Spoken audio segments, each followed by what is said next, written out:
Mayor Karachi Murtaza وہاب کی ہدایت پر UC9 کا یہ علاقہ ہے اور یہاں پر ذیشان تنولی UC9 کے چیئرمین ہیں. ان کی نگرانی میں آج صفائی مہم کا آغاز کیا جا رہا ہے. اس حوالے سے ان سے بات کرتے ہیں کہ یہ صفائی کہاں سے کہاں تک ہو رہی ہے. جیسا کہ آج ہماری سینٹ سالڈ ویسٹ کی طرف سے زونل مینیجر ہمارے یہاں مینیجر ہمارے یہاں موجود ہیں، ایریا سپروائزر بھی یہاں موجود ہیں، اور سالڈ ویسٹ کا تمام عملہ یہاں پر ہیوی مشینری کے ساتھ اور میکینک اپنا یہ جو لیبر ہے جھاڑو والی یہ بھی موجود ہے.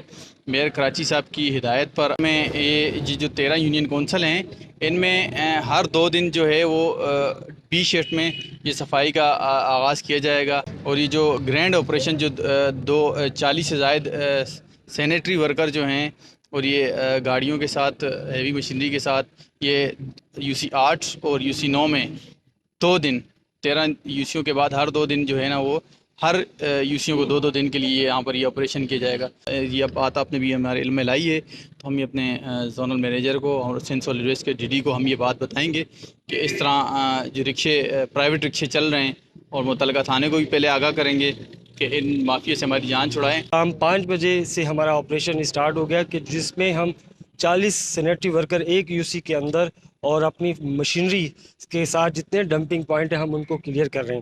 ٹھیک ہے، ہماری کوشش یہی ہے کہ ہم ایک UC کو نیٹ اینڈ کلین کرنے کی کوشش کریں. انشاءاللہ ہم اس پہ کام کر رہے ہیں، اس پہ پلان بنایا ہوا ہے. ہم ان کی مشاورت سے چیئرمین صاحب کے ساتھ اور وائس چیئرمین صاحب جو ہیں ہمارے اور جو چیئرمین ہیں ان سب کے ساتھ مل کر ہم نے مشاورت کی اور اس کے بعد ہم نے یہ آپریشن اسٹارٹ کر کہ جو گرینڈ آپریشن میں ہاں اس میں 13D روڈ ہے، اس میں یہ آپ کا گھوڑا چوک والا روڈ ہے، البیرونی روڈ ہے، دستگی روڈ ہے، مختلف روڈ ہے. جو روڈ جو دیے ہیں جو زونل مینیجر صاحب نے اس کے مطابق کام کریں گے، کوشش کریں گے کہ روڈوں کو آج کی تاریخ میں کلیئر کریں. بہت سی جگہوں پہ تو اچھا کام ہو رہا ہے، کچھ جگہ ایسے جہاں ہم نہیں پہنچ پا رہے، اس میں عوام کا بھی ساتھ چاہیے. کچھ عوام بھی ساتھ دے، کچھ ہمارا بھی ساتھ ہوگا، انشاءاللہ مل کے کام کریں گے، اچھا ہوگا.